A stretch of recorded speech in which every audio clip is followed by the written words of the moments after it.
Us now to discuss. Former Republican Senator Pat Toomey from the great Commonwealth of Pennsylvania. Toomey was the top Republican on the Senate Banking Committee until he retired from the Senate a few months ago. Senator, thanks for joining us. In 2018, you were one of the leaders behind the 2018 bill to roll back parts of the Dodd-Frank Financial Reform Act, which eased restrictions on some banks.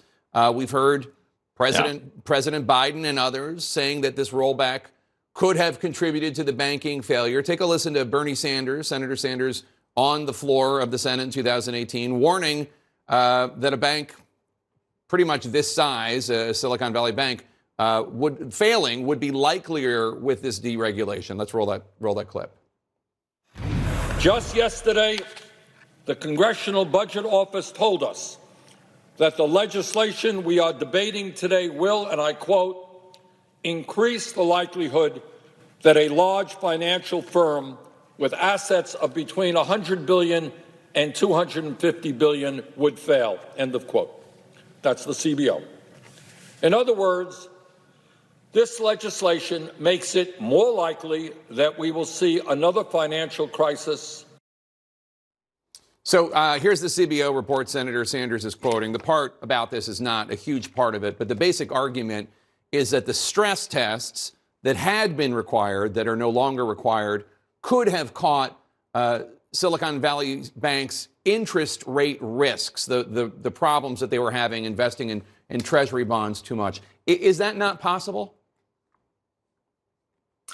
Extremely unlikely, and here's why, Jake. There's actually two arguments that people who objected to this very modest rollback of regulation cite. With respect to the stress test, what they don't point out is while we relieve the obligation to do one category of stress tests to a biannual rather than an annual frequency, they're still obligated to do ongoing stress tests for other purposes. And here's the more important thing fundamentally. I don't think anyone designs a stress test to test the result of losing 40% of your deposits in 24 hours. That's what happened. So I think that's completely specious. They also will sometimes cite the relief from the liquidity coverage ratio. The fact is, despite the fact that SVB was no longer mandated to meet that, it almost certainly exceeded that requirement also. So this had nothing to do with 2155, nothing at all. Well, I take your point on the run on the bank, but wouldn't the stress test wouldn't have discerned, somebody wouldn't have been able to say, hey, I mean, it doesn't sound like the bank was managed very well. Hey, you have too much invested in Treasury bonds, and when inflation goes up, and interest rates go up, like that's going to be a real problem. Yeah, I mean, the duration mismatch they had would have been obvious at many levels without requiring the stress test. The point is, the stress test is usually designed to measure what happens under various stresses. And I'm saying that there's no stress test that's designed to measure the results of something anywhere near as severe and radical and immediate as what SVB underwent. What I think, Jake, I'm sorry, that we've got to focus on here is it's very hard to overstate the role of the Federal Reserve in this. Just think about it this way.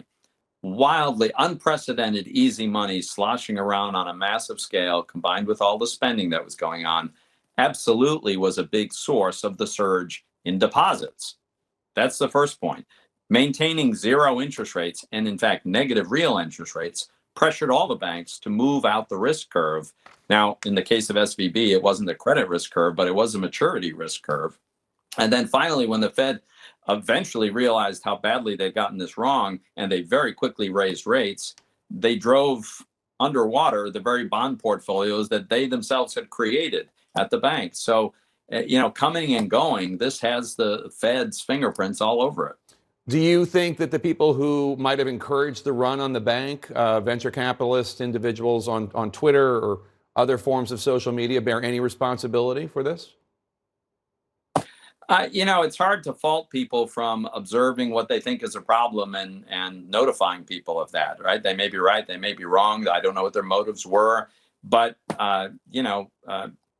free speech is a pretty important bedrock of our country.